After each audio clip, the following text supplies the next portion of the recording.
En Radio Intereconomía, A Fondo. Dirige Josep María Francàs.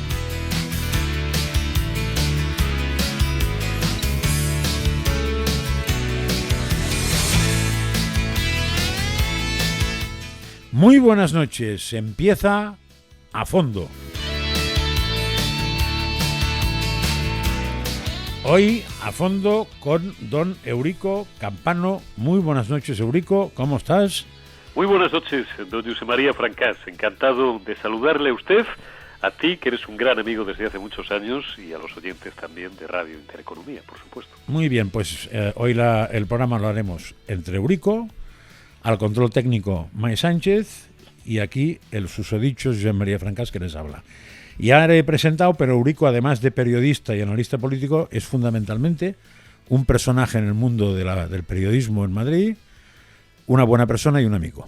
Y creo que esto es fundamental, porque en lo demás hay muchos, de esos hay menos. Me sonroja usted. No creo, porque nos lo hemos dicho muchas veces y creo que es bastante mutuo que nos entendamos muy bien. Hicimos una temporada, ¿te acuerdas? Un programa... Bueno, yo iba a tu programa, que es distinto. Bueno, hicimos muchas cosas, usted y yo, ahí en Radio Intereconomía, en una etapa anterior, no hace tantos años, hicimos la redacción abierta de Intereconomía Televisión por la mañana.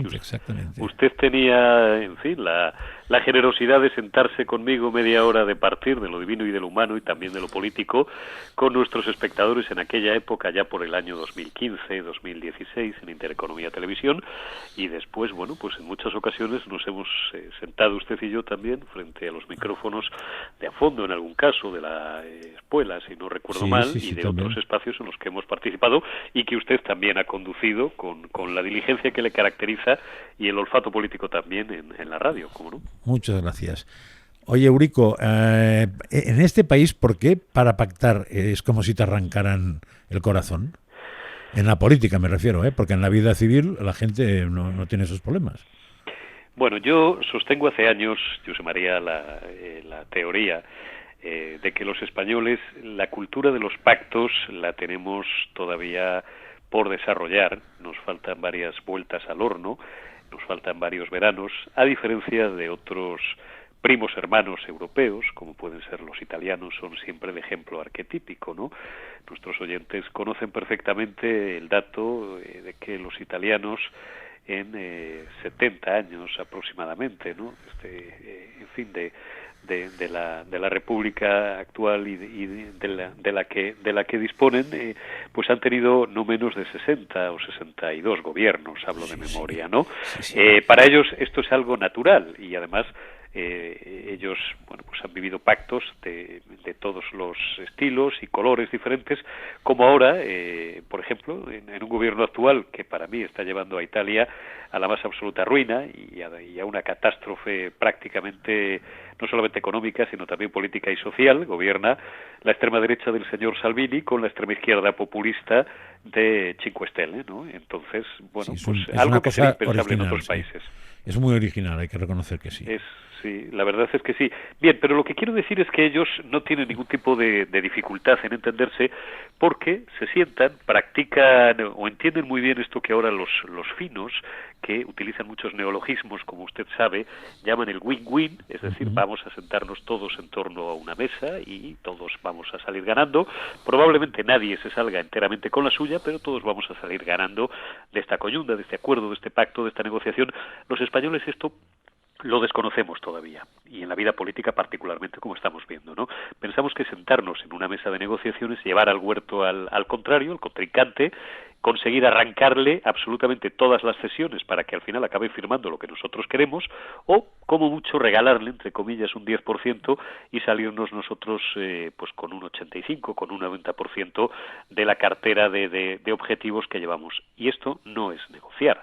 Por tanto, eso es así en la cultura española y todavía nos queda, yo creo, bastantes años hasta que podamos entender de qué forma han logrado sobrevivir en estos últimos 70 años los italianos o de qué forma, pues esto de las negociaciones y de los pactos para los anglosajones, tanto los norteamericanos como los británicos, que nadie olvide que fueron un imperio, al igual que lo fue el Imperio Español, durante menos siglos que nosotros, pero también lo fueron, pues ellos lo entienden de una forma mucho más natural que nosotros. Sí, pero hay una cosa que es chocante, que es lo que me estás diciendo, digamos, es lo que se ve. Pero si después rascas un poco, te das cuenta que, por ir un poco lejos, en el Parlamento Europeo coinciden las dos grandes fuerzas españolas, PP y PSOE, en cientos de votaciones.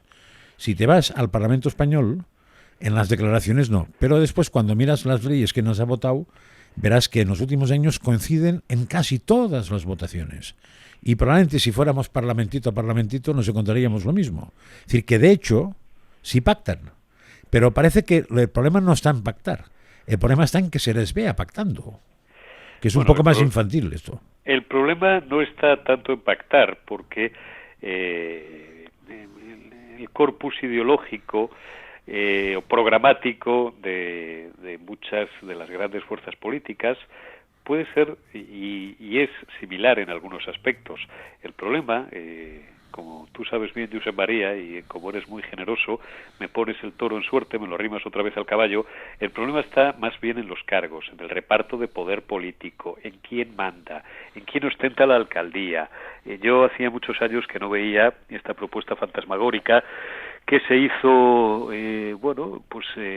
recién solventadas las elecciones autonómicas y municipales en algunas plazas concretas como posibilidad de repartir la alcaldía 2 años para uno y 2 años para otro. Pero eso se había hecho antes, Personalmente me parece una fantasmada, mi opinión es en contra, pero ese es el problema, es decir, ¿quién va a ser el alcalde? ¿Quién va a ser el presidente de la comunidad autónoma? No digo de la Diputación. Bueno, porque Aurico, en el caso de los alcaldes y los 2 y 2 años, el problema aún es peor. No es quién va a ser, sino quién va a ser el último. Porque tienen comprobado que los 2 últimos, o sea, que el que llega a las elecciones de alcalde tiene mucho más ganado que el que lo ha sido. Con lo cual, ahí la negociación no es que nos lo partamos, es que además de que nos lo partamos, yo quiero ser el último. Claro, efectivamente. Entonces, ese es el problema, no tanto un problema programático de vamos a sentarnos y vamos a hablar en serio sobre políticas.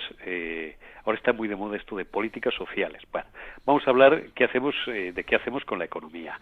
Vamos a hablar acerca de qué modelo, qué estructura territorial queremos para el Estado español o España, como prefieran nuestros oyentes que lo denominemos, antes llamado España, o Estado español, o Estado, o el país. Vamos a ver qué hacemos con las pensiones, vamos a ver qué hacemos con la sanidad, vamos a ver qué hacemos con la educación. De esto, en esto los políticos consumen muy poco tiempo, consumen mucho más tiempo en hablar. Pues esto lo vimos con el señor Iglesias, que quería a toda costa ministerios.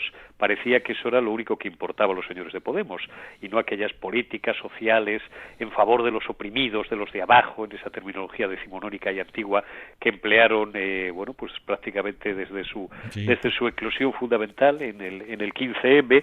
Todo esto luego, tocada moqueta oficial, pues se les olvida. He puesto el ejemplo de Podemos porque me parece paradigmático, y vamos a esto tan español del que hay de lo mío.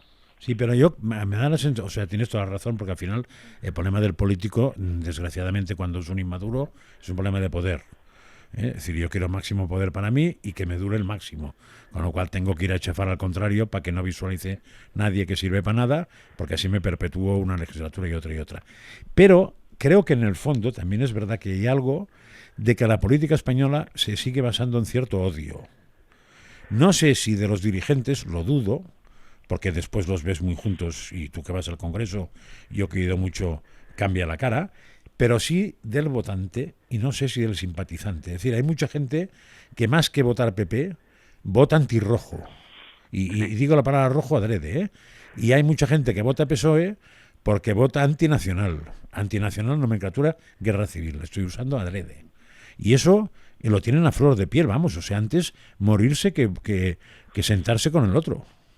Sí, este es un país en el que se vota fundamentalmente a la contra, y eso es así, pues le diría no desde los tiempos de la guerra civil, de 1936 o desde los tiempos de la Segunda República. Yo le diría que eso es así prácticamente desde los tiempos de la Restauración, del sagastacanovismo. Sí. Este es un país muy cainita, este es un país dividido en dos mitades, esto sigue siendo así desde hace siglo y medio, y que, bueno, pues parece que va a seguir siendo así porque está imbricado en el sentir y el ser español, o en el tuétano de nuestros huesos, pues ese duelo a garrotazos que genialmente plasmara don Francisco de Goya y Lucientes, que es probablemente quien mejor lo ha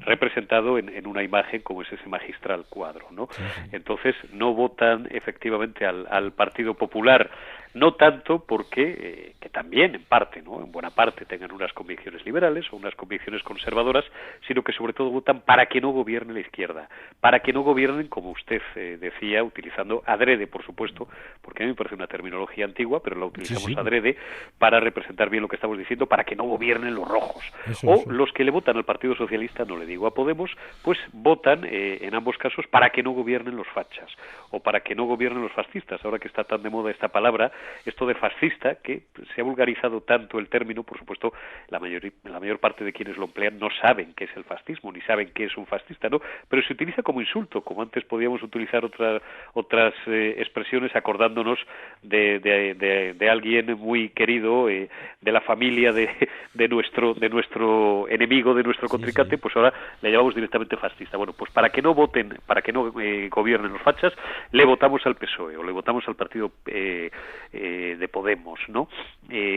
Luego está esa curiosa alternativa de centro-derecha ahora, antes cuando nacieron quizás más de centro progresista, de centro-izquierda, llamada Ciudadanos, que está integrada, yo no diría que por igual en mitades, pero por personas que provienen del cuerpo del antiguo Partido Popular, que son no tanto conservadores, que no lo son, pero sí liberales en lo económico, y que en 2015, un buen día, decidieron dejar de votar al Partido Popular porque entendían que aquello había sido la cueva de Alibaba, que se había robado a manos llenas, que había habido una corrupción perfectamente equiparable a la que hubo en los últimos años del felipismo, y se refugiaron en Ciudadanos, frente también, o unidos también a otras personas que nunca habían sido conservadores, ni habían votado al Partido Popular, ni habían profesado en tal cofradía, pero que también venían desengañados del mundo del Partido Socialista y que podían compartir unos ciertos rasgos de una socialdemocracia suave o un liberalismo, digamos, de bajo perfil, con un cierto progresismo social, o más que progresismo social, anticonservadurismo, manifestado en su posición acerca del aborto, acerca del matrimonio homosexual y de una serie, digamos, de debates emblemáticos, sobre todo para la izquierda, y que Ciudadanos supo recoger muy bien. Pues incluso esas personas también, las personas que empezaron a votar a Ciudadanos a partir del año 2015, digo a nivel nacional, existían en Cataluña, como Francás bien sabe, desde el 2006, y además de forma muy valiente y muy arrojada contra el nacionalismo hegemónico. Pues incluso esas personas también estaban votando a la contra. Empezaron a votar a Ciudadanos porque votaban contra la corrupción del Partido Popular. Ahora tenemos más recientemente la eclosión a nivel nacional y también municipal y autonómico de Vox, que vamos a ver qué da de sí. Yo soy de los que piensan que Vox tendrá que decidir qué quiere ser de mayor, si quiere ser un partido político al uso o quiere ser un movimiento, digamos, patriótico o un movimiento nacional, y que desde luego lo que tiene que tener muy claro es que no puede correr el riesgo en ningún caso de regalar o estar a punto de regalar en donde no los tiene gobiernos a la izquierda, para fastidiar al Partido Ciudadanos en este caso, o al propio Partido Popular, porque entonces la vida de Vox será corta, será pues poco más que el aleteo de una mariposa. Pero de eso, en la medida en la que usted me vaya poniendo el toro otra vez, en suerte, podremos seguir hablando. ¿Pero por qué eso? Porque es que al final resulta que con si es verdad lo que dices tú, no tiene ningún futuro en cuanto a ninguna negociación, porque si no se puede permitir el lujo simplemente de apostar por algo, es que con ese sistema meterse en política es peligrosísimo. No sé si me he explicado, ¿eh? Yo lo que veo que en toda la batalla que hemos tenido este verano, y que después va a durar, porque vete a saber las mociones de censura que empezarán a caer después según cómo ha ido la cosa. Eso es probable. Esa teoría de que Ciudadanos necesita los votos de Vox para gobernar con el PP, pero no quiere saber nada ni de pedírselos, ni que se les vea juntos, ni que se les vea cerca, ni que tal. Esto es una cosa absolutamente infantil.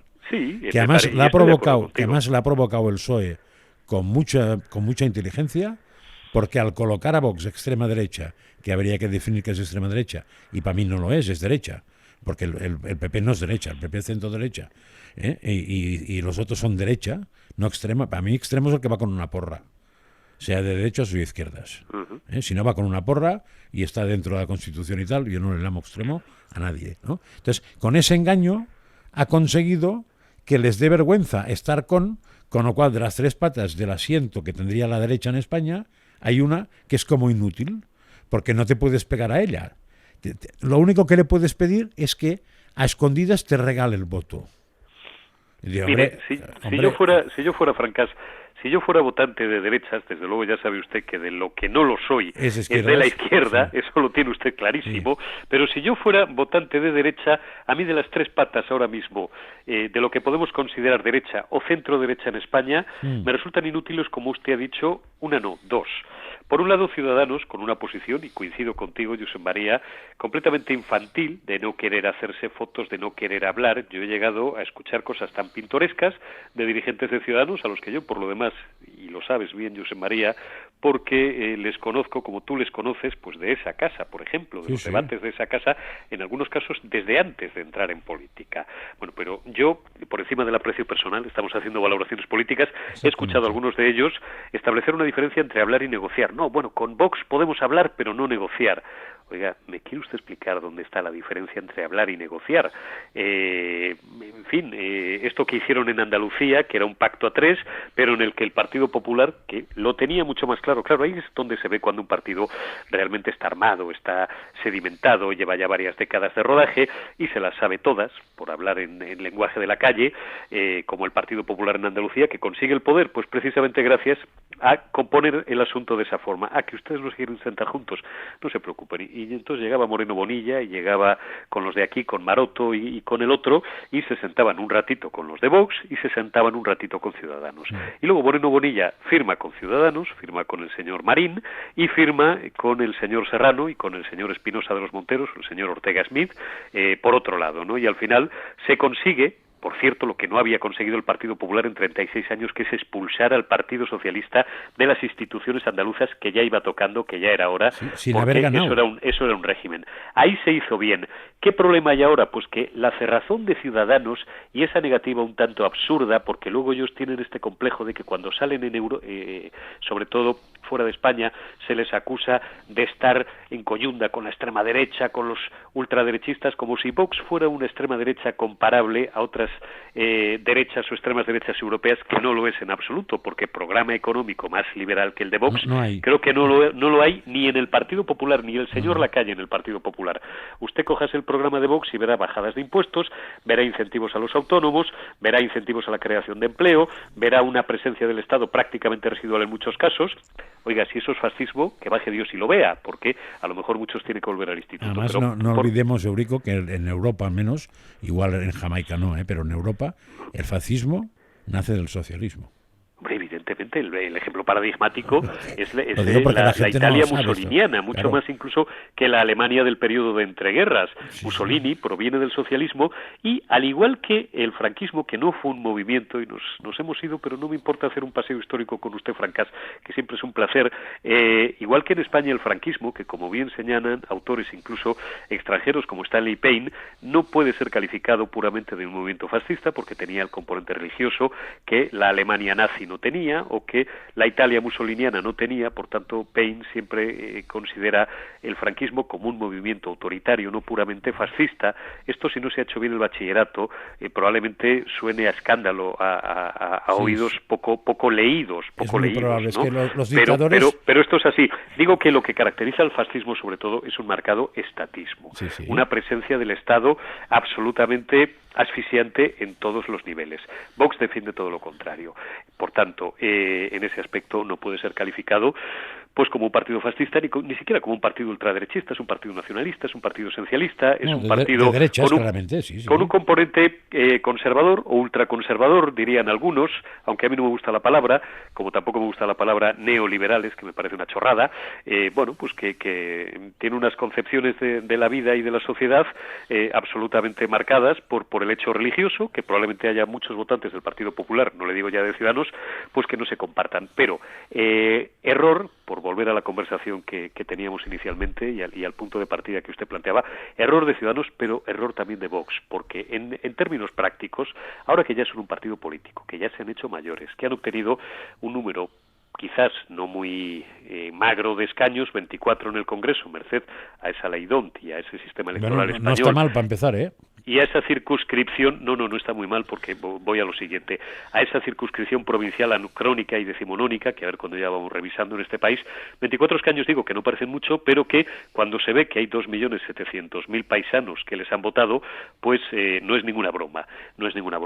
Dicho lo cual, si Vox, insisto, a pesar de la cerrazón de Ciudadanos, que efectivamente creo que es una actitud poco generosa y probablemente incluso algo torpe de cara a sus propios votantes, que en la mayor parte provienen, como he explicado antes, del Partido Popular. Pero si Vox entra en ese juego y hace lo mismo que Ciudadanos, pero al revés, y al final le regala gobiernos a la izquierda, ya le digo yo que a Vox le acaban por no votar ni su familia. Claro, pero es que... Porque los votantes de Vox que provienen, aquí sí, en Ciudadanos hemos visto que provienen de varios sitios, pero los votantes de Vox que provienen todos, absolutamente todos, el 99,8% del Partido Popular, salvo un 0,2 que provengan de la Falange o que no hayan votado nunca, o que provengan de otros sitios, y de la izquierda, no le vuelven a votar en la vida, porque lo que desde luego no han votado al señor Abascal, ni al señor Ortega, ni al matrimonio Espinosa de los Monteros Monasterio, del cual tengo una excelente opinión personal y una relación personal también muy buena con ellos, pero no les vuelven a votar porque desde luego lo que no han depositado en ellos es su papeleta ni su confianza para que se conviertan, perdóneme la expresión, en el tonto útil de la derecha que le regala gobiernos a la izquierda. Sí, pero Eurico, debe de revisarlo. Es perfecto, porque todo el argumentario que me has dado es perfecto, pero te digo, si cambias Vox por Ciudadanos, es el mismo. Sí, no le digo que no. Lo que pasa es que la diferencia entre Vox y Ciudadanos es que el votante de Ciudadanos eso ya lo tiene asumido. Fíjese lo que le digo. Y Ciudadanos podría perder una parte. ¿Eso lo tienes claro que lo tiene asumido?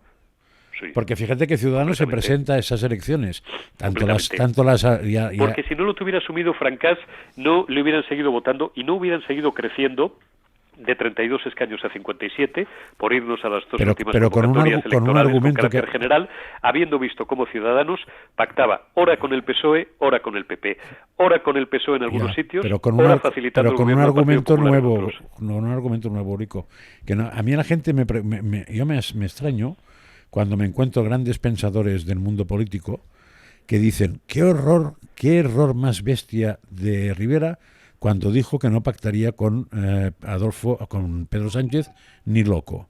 Y digo, error tuyo de pensar eso, porque claro, ante unas elecciones de bloque, y han sido de bloque tanto las europeas como las como las nacionales, como las autonómicas, como las municipales, ahora mismo en España no hay bipartidismo, hay bibloques. Está claro que la gente que está en la derecha quiere votar a uno de los tres que está en la derecha, y el que está en la izquierda quiere votar a uno de los dos que está en la izquierda. Y lo que no quieren es votar a alguien que te pueda sorprender. Entonces, Ciudadanos no lo hubiera votado ni las ratas si la gente no hubiera estado segura de que su voto va a ir al bando que quiere él. Porque el que quería votar a la izquierda se hubiera dicho, hombre, a Ciudadanos no le voto porque no fuera caso que se me vaya con el PP como ha hecho en Madrid. Y el de derecha se hubiera dicho, yo no voto a Ciudadanos, no fuera caso que me haga como ha hecho en Andalucía, con lo cual tenía forzosamente que tomar una posición. Pues me lo da usted hecho, Francás, porque yo, que he sido un firme defensor, en este caso de la posición de Rivera, del no es no, el mismo que acuñó Pedro Sánchez en 2016 contra Mariano Rajoy. ¿Es que es su salvación? Bueno, claro que es su salvación. Es que Albert Rivera se pasó la campaña de las últimas elecciones generales y la precampaña diciendo que no es no, Es verdad que lo hizo también de una forma un tanto infantil, porque él intentaba deslindar a Pedro Sánchez del PSOE, Partido Socialista, sí, como si fueran cosa distinta, cuando no lo son. Y los 4.100.000 y pico mil, 4.000.000 casi 200.000 votos que fueron al señor Rivera en las últimas elecciones generales del 28A, lo que desde luego estaba clarísimo es que eran votos que no quería que gobernara Pedro Sánchez. Exactamente. Tan es así que los que más firmemente se han opuesto a ese veto de Rivera a Sánchez, ¿quiénes han sido? Las élites políticas y financieras, el establishment. Sí, claro, Yo he llegado a leer hace semanas noticias o comentarios periodísticos tan pintorescos como que a ver si Ana Patricia Botín llamaba de una vez a Albert Rivera para explicarle algunas cosas. Sí. Bien, pues esa es la mejor prueba, fíjese lo que le digo, de que la posición de Rivera era buena. Por tanto, y Rivera ha sido consecuente. Pero digo, me lo da usted hecho porque desde luego no es comparable a Vox en este caso, que yo creo que tiene una actitud un poquito más torpe que la de Ciudadanos. Es normal, están menos consolidados como partido político y tienen una actitud, perdóneme el término, solamente lo voy a emplear una vez, un tanto testicular. Y la política y la vida, tú y yo, Francás, cintura, yo que ya he doblado, estoy a punto de doblar los 50, y tú que ya has doblado los 60, sabemos que la vida real es otra cosa. Desde luego, los votantes de Vox, en Madrid, por ejemplo, o en Murcia, no votaron jamás a Vox pensando que corrían el riesgo de ser gobernados por la izquierda. Ya, pero fíjate que con eso también me das otra cosa, que es otro argumento que alguna vez he dado vueltas. ¿Tú eres de matemáticas modernas? ¿Hiciste matemática moderna? Bueno, moderna, no sé qué la de conjuntos, la teoría de conjuntos y todas esas chorradas. Bueno, hubo una temporada que se puso de moda y pasamos de las cosas, diríamos, de álgebra típica a estudiar tonterías de un conjunto, intersecciones de conjuntos y dibujitos y tal, ¿no? Conjuntos disjuntos. Claro, en todo eso es clarísimo. O sea, si tú coges el PP, y hay mucha gente del PP, la gente del PP tiene claro que lo que no quiere es que gobernara Sánchez. Los que han votado al PP. La gente de Vox que igual, lo que no quiere es verse gobernado por un Gabilondo, por un Errejón, exacto, igual, o por los tíos de izquierdas en Murcia, igual. que Murcia no es de izquierdas, pues prácticamente desde que gobernaba un tío que usted y yo recordamos, porque ya tenemos muchos años, que se llamaba Ángel Collado, desde entonces no había vuelto o no ha vuelto nunca a gobernar la izquierda en Murcia. Pero digo, sígueme el argumento. O sea, los tres partidos, PP, Vox y Ciudadanos, tienen una cosa conjunta. O sea, puede ser que les encante Rivera a los de Ciudadanos, pero sobre todo lo que no quieren es Sánchez. Los del PP puede ser que les vuelva locos Casado, pero lo que no quieren es Sánchez. Y los de Vox puede ser que les ponga como una moto el ver al señor con el caballo, ¿no? A Pascal con el caballo, pero lo que no quieren es Sánchez. Entonces, teniendo un conjunto una característica tan gorda que coincide los tres, no tiene ningún sentido que no se sienten los tres. Y es muy fácil en política explicar que yo no soy este señor de aquí que me he sentado con él, porque simplemente tengo que emitir un documento donde pongo todo lo que me separa, que no vamos a hacer en el gobierno, porque es imposible, porque yo A, tú B y tú C, y lo que nos junta, que es esa serie de cosas que siempre hay que vender. Que es básicamente echar a la izquierda o cerrar el paso a la izquierda. Exacto, es eso, y después concretarlo con un mínimo de medidas, que estemos los tres de acuerdo, porque vayan bien según nuestra filosofía, que en el fondo es parecida en algo. Por ejemplo, en el tema económico son muy liberales unos, algo liberales otros y falsamente liberales los terceros, pero que se lo han creído. Perfecto. Porque lo de que Ciudadanos es liberal, pues eso, en fin, supongo que habrá tomado apuntes. En lo económico, dice usted, no, sí. Garicano no es un liberal. No, yo nunca le he tenido por liberal, ni pero al señor Roldán. Es una socialdemocracia soft, sí, pero que no se diferencia mucho de la socialdemocracia clásica europea. Ahora que está tan de moda entre las élites y entre los que dirigen los destinos del mundo, que han decidido pues que lo que nos tiene que gobernar a los europeos es una coyunda socio-liberal, como dicen ellos. Sí, y que siempre se plantean contradicción en sí misma, ¿verdad? Sí, y además siempre se plantean lo mismo. El Estado tiene que llegar a solucionar más problemas en base a dar problemas a la gente normal, que es quitándole más dinero. Siempre, o sea, no verás un papel de la Unión Europea, de Bruselas, de una tía mía, que hable de disminuir gastos a la bestia. Nada. No, al contrario. Hay que alimentar esa hiperburocracia hipertrofiada, esos tres edificios que cuando llega uno a Bruselas se queda completamente patado, que son la Comisión Europea, el edificio Schuman, los otros dos, y pregunta, como yo, que durante algunos meses tuve entre uno de mis encargos profesionales, como asesor privado de comunicación, que también soy, asesorar a algunos eurodiputados del grupo ALDE, en el que, por ejemplo, se integra Ciudadanos, del grupo liberal, y cuando llegué allí la primera vez, confieso que yo nunca había estado en las sedes comunitarias, pues pregunté, ¿y cuánta gente trabaja aquí? Me dijeron entre 7.000 y 8.000 personas. Y cuando entré en el edificio Schuman, que es el edificio central, quise subir a la quinta o la sexta planta, un despacho de un eurodiputado, en este caso no español, que me esperaba, y que iba a dar después una rueda de prensa, etcétera. Me dijeron, espérate que buscamos a alguien que te acompañe. Dije, hombre, la quinta, la sexta es fácil. No, te perderás. Aquello es un laberinto tremendo. Bueno, pues Europa es un gran laberinto, y Europa es una gran máquina, pues de consumir recursos y de traer dinero de los bolsillos de los ciudadanos vía impuestos, sobre todo indirectos, cada vez en mayor medida, pues que lejos de menguar, al contrario, porque toda esta clase política, en buena parte, vive de eso. Por cerrar el debate que teníamos antes, Francás, fíjese lo fácil que le sería... Pido disculpas a los oyentes porque estoy debajo de un aparato de aire acondicionado que me está castigando, pero a base de bien, porque la otra opción, y aquí ya me siento un poco como si fuera de Vox o de Ciudadanos, la otra opción es peor todavía, que es morir asfixiado con las altas temperaturas que estamos soportando en este tórrido verano madrileño. Voy a intentar separarme un poco de la torre del aire acondicionado. Digo, lo fácil que le resultaría a Vox salir a una rueda de prensa o salir en público, y además Vox tiene excelentes argumentadores, como el señor Ortega Smith, o como el propio Santiago Abascal, que creo que sigue siendo el líder de ese partido, aunque veo mucho más a Iván Espinosa de los Monteros y a su señora que al señor Abascal haciendo declaraciones públicas y explicar y decir, miren ustedes, hemos votado o nos hemos abstenido facilitando el paso al Partido Popular o a Ciudadanos, pero sobre todo bloqueando o impidiendo el paso a la izquierda, a pesar del comportamiento desleal, del comportamiento miope, del comportamiento torpe, del comportamiento egoísta, del comportamiento infantil de los señores de Ciudadanos, que evidenciando una falta de calidad democrática, estoy improvisando, pero fíjese que fácil es el argumentario para usted como yo, que tenemos mucha experiencia ya en esto de la política y que podríamos, usted ha sido político en una vida anterior, usted ha sido diputado del Parlamento de Cataluña, pero fíjese qué fácil lo tendrían, a pesar de la ceguera miope de los señores de Ciudadanos que se han negado a sentarse con nosotros, pero nosotros por responsabilidad, por sentido de Estado, por responder a los deseos y a la confianza de nuestros votantes, lo que desde luego no íbamos a hacer es facilitarle el paso a la izquierda.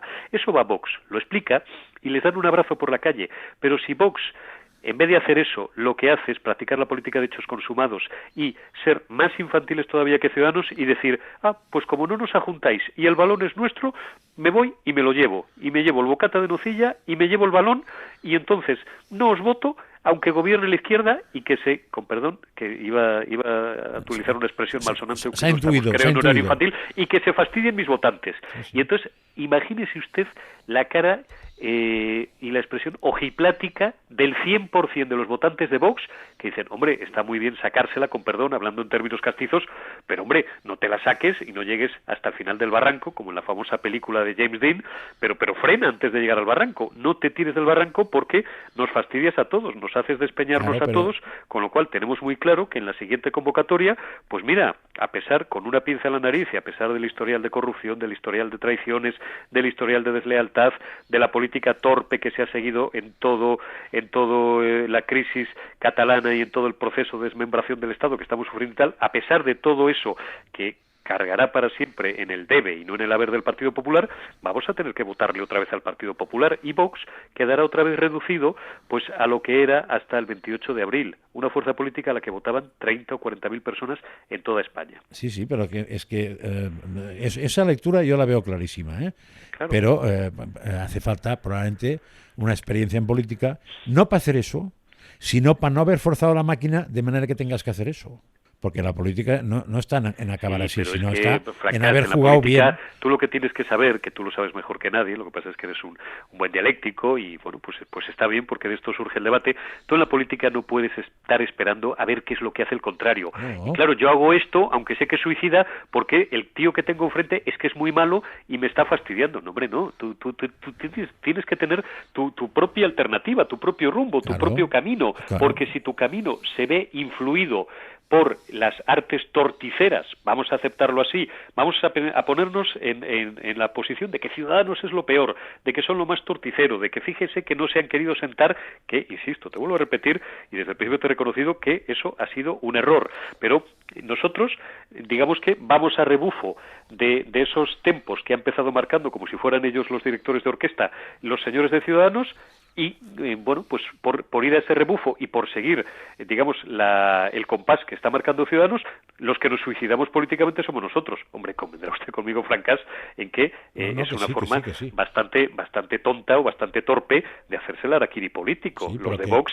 serán los que, igual que el Partido Popular, que también tendrá algo que decir, o tendría algo que decir en las negociaciones que hemos ido viendo, y en las que sin duda veremos, porque llegará, como usted bien decía, alguna moción de censura, y ocurrirán más cosas, pues cada uno tendrá que intentar llevarse el agua a su molino, llevarse el gato al agua, y ser él quien marque la pauta y el tempo político, y no ir al ritmo que le marcan los otros. Sin duda, pero que esas cosas en política hay que estudiarlas antes. O sea, tú tienes que plantarte el día que ganas, o el día que hay elecciones, o incluso medio año antes, y decir, ¿yo qué voy a tener que priorizar? Voy a tener que priorizar eso, que es que la izquierda se vaya. Entonces, todas mis declaraciones tienen que ser compatibles, claro, o buscando eso, pero compatibles con que al final, si lo primero es eso, y mi punto débil es que esto no me lo puedo saltar, pues no me puedo enrocar ni poner chulo con el entorno, porque como me enroque y me ponga chulo, me van a humillar sabiendo que yo no puedo no hacer eso. Pero me va usted a decir, Francás, que en algún momento los señores de Vox, tanto los dirigentes que lo llevan siendo desde el principio, desde el Big Bang de ese partido político, como los votantes de Vox, como los cargos públicos de Vox, que se han ido incorporando en algunos casos en los últimos meses al olor de las sardinas, y porque es que es verdad que Vox carecía de gente suficiente para llenar las listas electorales y, llegado el caso, para colocar en los cargos que les tocaran por cupo y por voluntad de los votantes. ¿Me va usted a decir que Vox eso no lo tenía claro desde el principio? ¿Que había alguna duda en Vox de que alguien podía votarles, bueno, pues porque efectivamente su programa que decía el señor Espinosa de los Monteros hace alguna semana era lo fundamental, y si eso no se consideraba como fundamental y no se les respetaba, pues nos cabreamos, nos llevamos el balón y que gobierne la izquierda? Vamos, no conozco, y conozco bastantes, como tú, Francás, ni un solo votante de Vox que tenga eso en la cabeza. No me refiero, me has dicho trampita, no me refiero a eso. Sí. Me refiero que si tú sabes que eres así, porque sabes que eres así, lo que tienes que haber diseñado son los pasos para llegar ahí sin tener que ir en pelotas todo el camino. Bueno, pues entonces, ¿qué les ha fallado? Pues probablemente les ha fallado estrategia. Bueno, estrategia fruto de no ser expertos en el tema, porque el fútbol se juega con los pies, no con las manos. Y la política se juega con política. Claro. Y no sirve para nada ser el mejor ingeniero del mundo, claro, y el mejor empresario de China, para meterse en un gremio que se llama política, que es otra cosa. Porque tiene sus propias maneras. Y desde ese punto de vista, el Partido Popular, a pesar de la santísima oblea que se ha metido el 28 de abril, perdiendo la mitad de su cuerpo electoral y de sus escaños, y quedándose en 66, sí, pero en las últimas semanas, en los últimos meses, desde las elecciones generales, se está viendo cómo poco a poco se está volviendo a reafirmar, a reconsolidar. Usted me dirá, claro, sin hacer nada, pues probablemente sin salir de su despacho de la séptima, el señor Casado está viendo cómo los demás se destrozan entre ellos, no hacen más que cometer un error detrás de otro, y cómo se desgastan. Ciudadanos podrá salir más o menos indemne, podrá perder diputados, podrá perder votos y muchos Eurico, la música no es para que nos vayamos a bailar, sino porque se nos ha acabado el tiempo. Y es de agradecer, porque a esas horas de la noche tampoco pasa nada por ir a dormir. Muchas gracias. Ha sido un auténtico placer. Y dentro de poco más. Cuídate, un abrazo muy fuerte y hasta pronto. Un abrazo, Francás, para ti y para todos tus oyentes. Buenas noches. Hasta la próxima.